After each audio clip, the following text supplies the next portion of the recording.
Bapak Ibu, mari kita membuka Alkitab kita dari Matius pasal yang ke-7. Matius pasal yang ke-7. Kita akan membaca ayat yang ke-16 sampai dengan 20. Nanti saya akan fokus merenungkan untuk ayat yang ke-20. Ayat 16 sampai 20. Kalau sudah mendapatkannya, saya akan membaca demikian bunyi firman Tuhan. Dari buahnya lah kamu akan mengenal mereka. Dapatkah orang memetik buah anggur dari semak duri, atau buah ara dari rumput duri? Demikianlah setiap pohon yang baik menghasilkan buah yang baik, sedangkan pohon yang tidak baik menghasilkan buah yang tidak baik. Tidak mungkin pohon yang baik itu menghasilkan buah yang tidak baik, ataupun pohon yang tidak baik itu menghasilkan buah yang baik. Dan setiap pohon yang baik menghasilkan buah yang baik pasti, dan setiap pohon yang tidak baik menghasilkan buah yang baik pasti ditebang dan dibuang ke dalam api. Jadi dari buahnya lah kamu akan mengenal mereka. Ayat 20 saya akan membaca untuk kita. Jadi dari buahnya lah kamu akan mengenal mereka.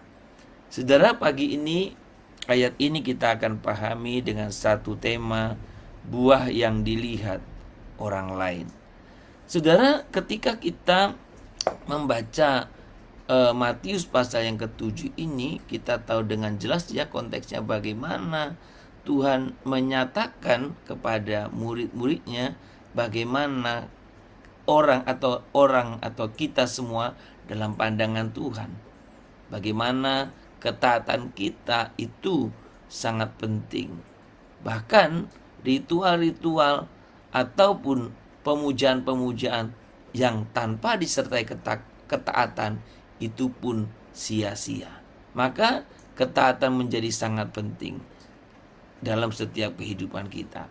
Saudara, Yesus menegaskan satu kebenaran yang tajam. Identitas rohani seseorang diuji bukan oleh pengakuannya. Oh, bukan karena dia berbicara baik, dia baiklah. Bukan. Tetapi oleh buah hidupnya. Jadi, identitas rohani kita itu diuji bukan oleh pengakuan kita, tetapi oleh buah hidup kita. Dalam konteks Matius pasal yang ke-7, peringatan ini muncul di tengah ancaman nabi-nabi palsu. Sekali lagi, di tengah ancaman nabi-nabi palsu, mereka tanpa rohani, terdengar meyakinkan, tetapi hidup tidak menghasilkan buah yang sepadan dengan sepadan. Jadi sepertinya mereka rampak rohani, terdengar meyakinkan, tapi hidupnya tidak menghasilkan buah. Nah, saudara, ketika kita memperhatikan kebenaran ini, memberikan penjelasan bahwa buah itu adalah indikator keaslian iman seseorang. Buah itulah tolok ukurnya. Jadi, kalau kita melihat tadi penekanannya, nggak mungkin pohon yang baik menghasilkan buah yang tidak baik. Sebaliknya, nggak mungkin juga pohon yang tidak baik menghasilkan buah yang baik. Jadi pohon yang baiklah akan menghasilkan buah baik, dan pohon yang tidak baik pasti hasilnya tidak baik. Apa yang dicerminkan oleh buah itulah keadaan yang sesungguhnya dalam diri seseorang. Saudara, kalau kita memperhatikan tentang keyakinan kita bahwa anugerah yang menyelamatkan juga adalah anugerah yang menguduskan, iman yang benar tidak mungkin mandek. Iman yang benar itu bergerak, bertumbuh, dan menampakkan diri dalam kasih yang aktif. yang nyata. Buah bukan hasil usaha moral semata sebenarnya. Jadi buah itu bukan sekedar hasil moral atau usaha kita semata.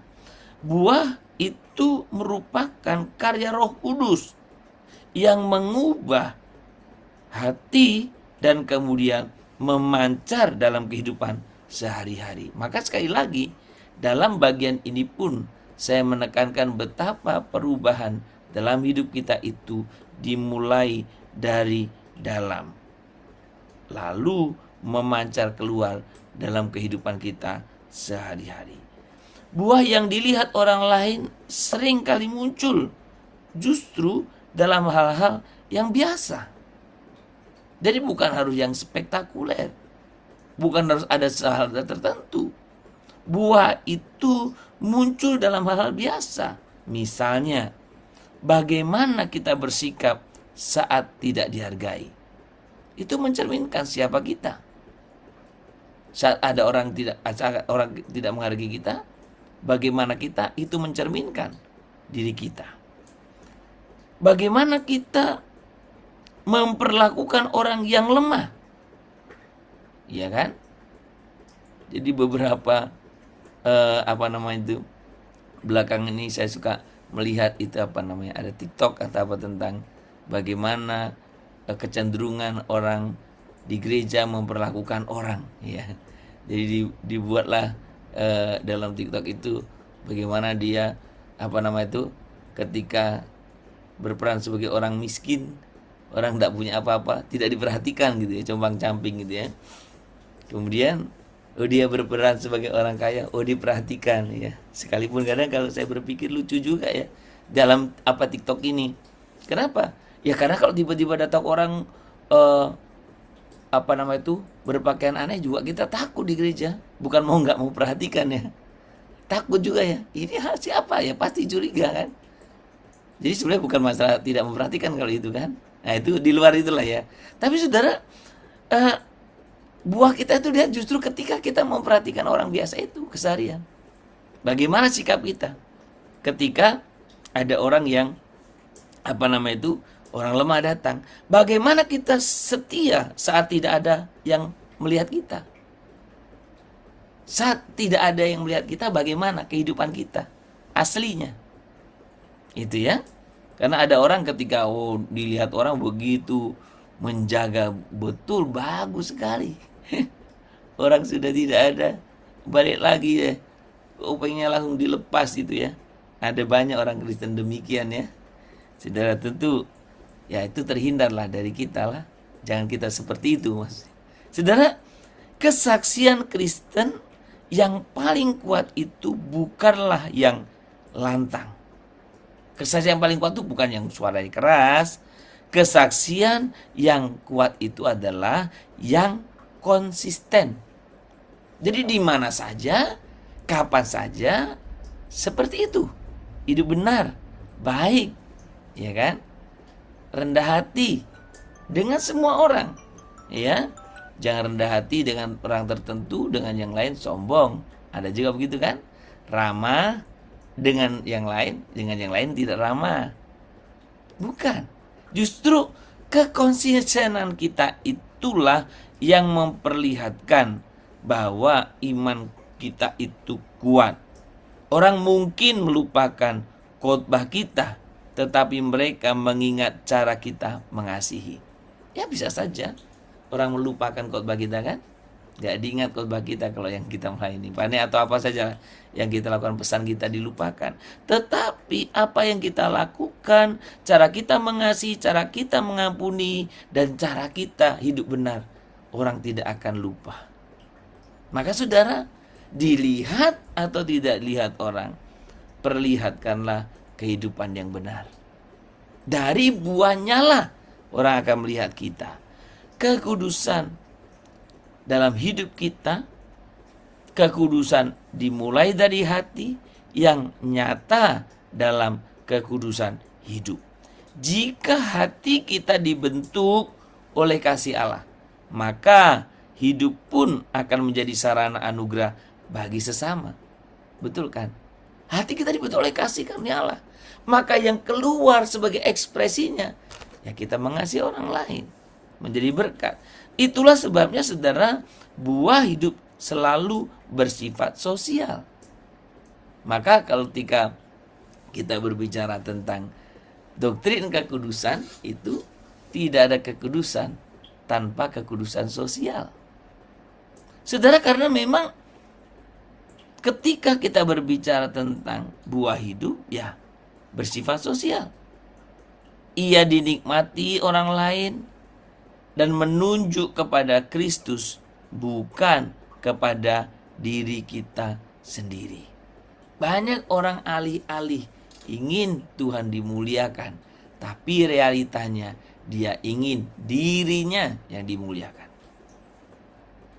Banyak orang yang alih-alih sepertinya sedang membawa orang kepada Tuhan, tetapi membawa orang pada dirinya. Saudara, ini tantangan kita. Bagaimana kita betul bisa berbuat, berarti memberikan kontribusi bagi dunia ini. Saudara, pertanyaan refleksi bagi kita hari ini adalah bukan sekedar apakah kita mau percaya, bukan lagi, tetapi lebih dalam lagi, buah apa yang orang lain petik dari kehadiranku. Kalau engkau hadir di tengah-tengah orang lain, atau ketika engkau menjadi kamu di mana, tanyakan kira-kira buah apa yang orang lain bisa petik dari kita. Buah apa? Buah apa yang keluargamu bisa petik darimu? Buah apa yang teman-teman dekatmu bisa petik darimu? Buah apa yang lingkungan bisa petik darimu? Buah apa komunitas bisa petik darimu? Buah apa yang masyarakat lingkungan bisa petik darimu? Dari buahnya lah kita dikenal. Dari buahnya lah, saudara, kita sekali lagi dikenal. Jadi dari buahnya lah kamu akan mengenal mereka. Orang lain mengenal kita juga sama dari buah kita. Sekali lagi, biarlah setiap hari, setiap saat, dimanapun, tanyakan hal ini. Buah apa yang orang lain bisa petik dari kehadiranku? Saudara, kiranya Tuhan boleh menolong kita, dan biarlah kita, kehadiran kita dimanapun, kita boleh menyenangkan hati Tuhan. Menyenangkanmu, senangkanmu, hanya itu kerinduanku. Menyenangkanmu, senangkan hatimu, hanya itu kerinduanku. Hanya itu kerinduanku. Hanya itu kerinduanku.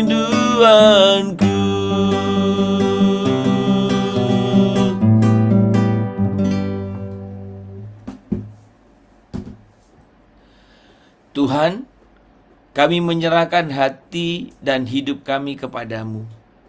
Bentuklah batin kami oleh anugerah-Mu, supaya hidup kami boleh menghasilkan buah yang memuliakan nama-Mu. Biarlah kehadiran kami dimanapun kami boleh membawa kehidupan, pengharapan, dan kasih bagi sesama orang-orang di sekeliling kami. Ajari kami hidup setia ya Tuhan, bukan untuk dilihat, tetapi agar Engkau dikenal dalam dan melalui kehidupan kami.